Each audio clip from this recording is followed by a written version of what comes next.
Bismillahirrahmanirrahim. Assalamualaikum warahmatullahi wabarakatuh. Baik, saya perwakilan dari kelompok 4. Di sini saya sebagai moderator dan teman-teman saya ada M. Fahri Rizky, M. Fikri dan juga Yuliana. Di sini kita akan menjelaskan hasil dari resume kami, yaitu buku Balance Scorecard. Yang pertama, poin pertama yaitu implementasi MBS menuju sekolah yang bermutu. Untuk poin pertama dalam buku Balance Scorecard yaitu implementasi manajemen berbasis sekolah menuju sekolah yang bermutu. Jadi yang pertama di sini yaitu manajemen pendidikan. Dalam proses manajemen terlibat fungsi-fungsi pokok yang ditampilkan oleh seorang manajemen atau pimpinan, yaitu yang pertama perencanaan atau planning, pengorganisasian, terus pimpinan atau landing, dan juga pengawas. Dan oleh karena itu manajemen diartikan sebagai proses perencanaan, mengorganisasi, memimpin dan mengendalikan upaya organisasi dengan segala aspek agar tujuan organisasi tercapai secara efektif dan juga efisien. Kemudian jenjang pendidikan formal terdiri pendidikan dasar, pendidikan menengah, dan pendidikan tinggi. Jenjang pendidikan formal diselenggarakan bagi warga masyarakat yang memerlukan layanan pendidikan yang berfungsi sebagai pengganti atau penambah dan pelengkap pendidikan formal dalam rangka mendukung pendidikan sepanjang hayat. Terus jenjang pendidikan formal dilakukan oleh keluarga dan lingkungan berbentuk kegiatan belajar secara mandiri. Dari pengertian tersebut terdapat ciri-ciri pendidikan, antaranya yang pertama pendidikan mengandung tujuan, yaitu kemampuan untuk berkembang sehingga bermanfaat untuk kepentingan hidup. Kemudian untuk mencapai tujuan itu, pendidikan melakukan usaha yang terencana dalam memilih isi materi atau strategi dan teknik penilaiannya yang sesuai. Kemudian ada konsep manajemen berbasis sekolah atau MBS.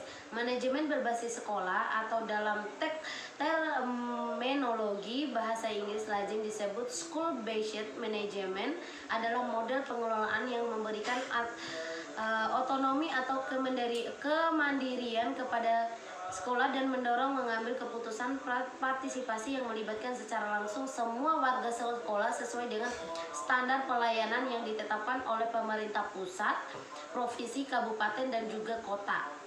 Terus untuk konsep-konsepnya itu sendiri, yang pertama desentralisasi. Dalam desentralisasi ada aspek edukatif, aspek politik, aspek administratif, dan juga aspek finansial.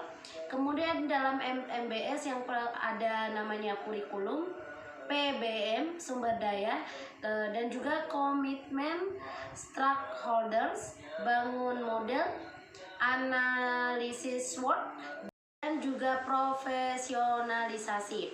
Kemudian ada yang namanya tujuan kinerja sekolah. Dalam tujuan kinerja sekolah ada beberapa bagian. Yang pertama perbaikan mutu, efisiensi manajemen, efisiensi keuangan, terus tujuan politik, dan juga pemerataan kesempatan.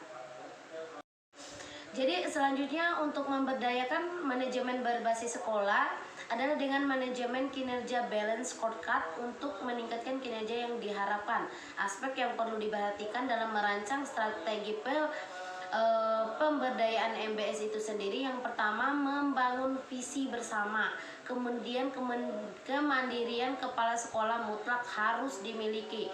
Kemudian juga pelibatan komite sekolah berorientasi pada pemberdayaan sekolah. Dan selanjutnya yaitu tinjauan pendekatan manajemen kinerja dengan Balance Scorecard dalam memberdayakan implementasi kebijakan MBS. Selanjutnya bagian kedua pada buku MBS, yaitu mengukur kinerja kepala sekolah dalam MBS. Nah, kinerja adalah hasil kerja suatu organisasi dalam rangka mewujudkan tujuannya. Kinerja juga merupakan bentuk bangunan yang multidimensional, sehingga cara mengukurnya sangat bervariasi, bergantung kepada banyak faktor. Selanjutnya indikator kinerja, di mana indikator kinerja ini terdapat 5 faktor kinerja yang umumnya digunakan. 1. Indikator kinerja input, yaitu meliputi dana, sumber daya manusia, informasi, kebijakan, dan sebagainya. Yang kedua, indikator kinerja output, yaitu sesuatu yang diharapkan tercapai dari suatu kegiatan, baik berupa fisik maupun non-fisik. Yang ketiga, indikator outcome, yaitu efek langsung dari kegiatan. Yang keempat, indikator kinerja benefit adalah sesuatu yang berkaitan dengan tujuan akhir dan pelaksanaan kegiatan. Yang kelima, indikator kerja impact adalah pengaruh yang ditimbulkan baik positif maupun negatif pada setiap tingkat indikator berdasarkan asumsi yang telah ditetapkan. Selanjutnya, standar kinerja, di mana standar kinerja ini adalah ukuran tingkat kinerja yang diharapkan tercapai yang dinyatakan dalam pernyataan kuantitatif. Pengukuran kinerja merupakan keharusan, karena jika tidak diukur, maka kita tidak mudah membedakan antara keberhasilan dan kegagalan. Modifikasi implementasi Last Score Date inilah yang dapat mengukur kinerja sekolah.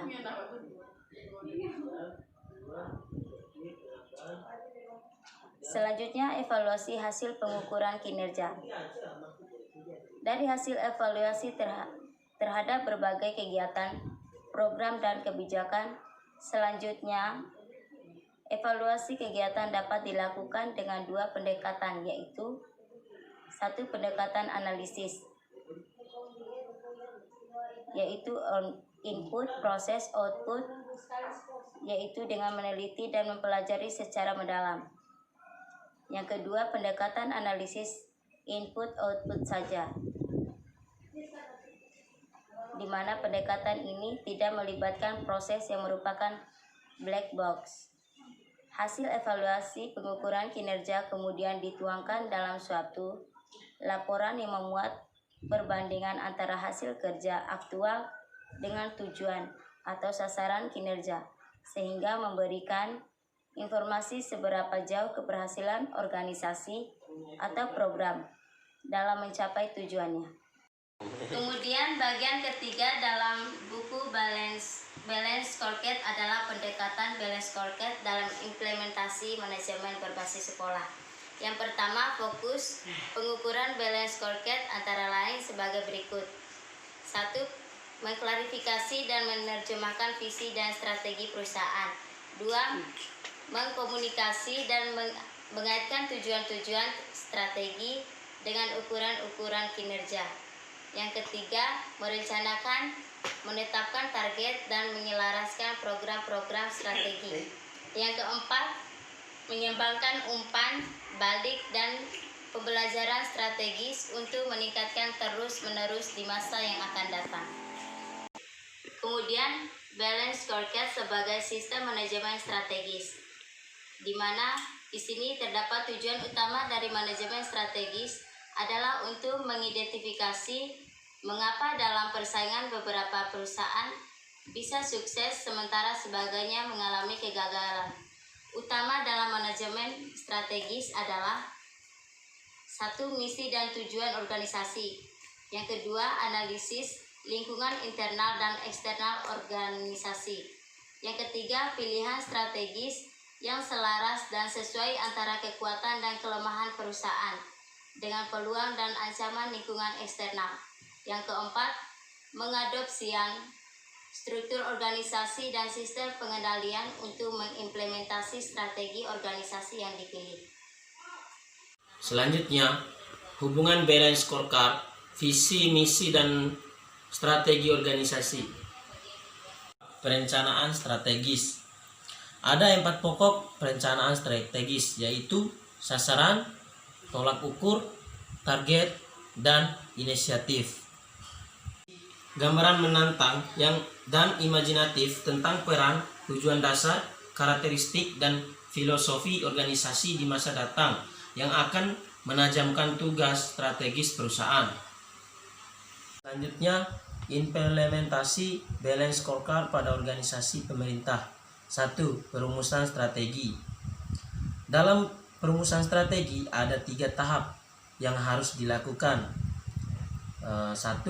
Analisis eksternal dan internal. Kemudian penentuan jati diri organisasi, dan yang terakhir strata dalam perumusan strategi. Kriteria-kriteria pembuatan visi meliputi antara lain: 1. Visi bukanlah fakta, tetapi gambaran pandangan ideal masa depan yang ingin diwujudkan. 2. Visi dapat memberikan arahan, mendorong anggota organisasi untuk menunjukkan kinerja yang baik. 3. Dapat menimbulkan inspirasi dan siap menghadapi tantangan. 4. Menjambani masa kini dan masa mendatang. 5. Gambaran yang realistis dan kredibel dengan masa depan yang menarik. 6. Sifatnya tidak statis dan tidak untuk selamanya. Selanjutnya adalah balance scorecard dan sistem pengukuran kinerja. 1. Didasarkan kepada aktivitas karakteristik organisasi itu sendiri sesuai perspektif pelanggan. 2. Evaluasi atas berbagai aktivitas menggunakan ukuran-ukuran kinerja yang customer valid. 3. Sesuai dengan seluruh aspek kinerja aktivitas yang mempengaruhi pelanggan sehingga menghasilkan penilaian yang komprehensif. 4. Memberikan umpan balik untuk membantu seluruh anggota organisasi mengenali masalah-masalah yang kemungkinan ada perbaikan. Baik, poin selanjutnya, aspek-aspek yang diukur dalam balance scorecard. 1. Perspektif finansial. 2. Perspektif pelanggan. 3. Perspektif proses bisnis internal. Dan keempat, perspektif pembelajaran dan pertumbuhan. Ini adalah pernyataan mengenai hal-hal yang harus dicapai organisasi bagi pihak-pihak yang berkepentingan di masa datang. Selanjutnya, pernyataan misi itu harus 1.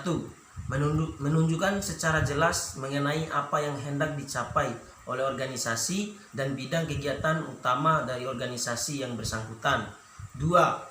Secara eksplisit mengandung apa yang harus dilakukan untuk pencapaiannya. 3. Mengundang partisipasi masyarakat luas terhadap perkembangan bidang utama yang digeluti organisasi.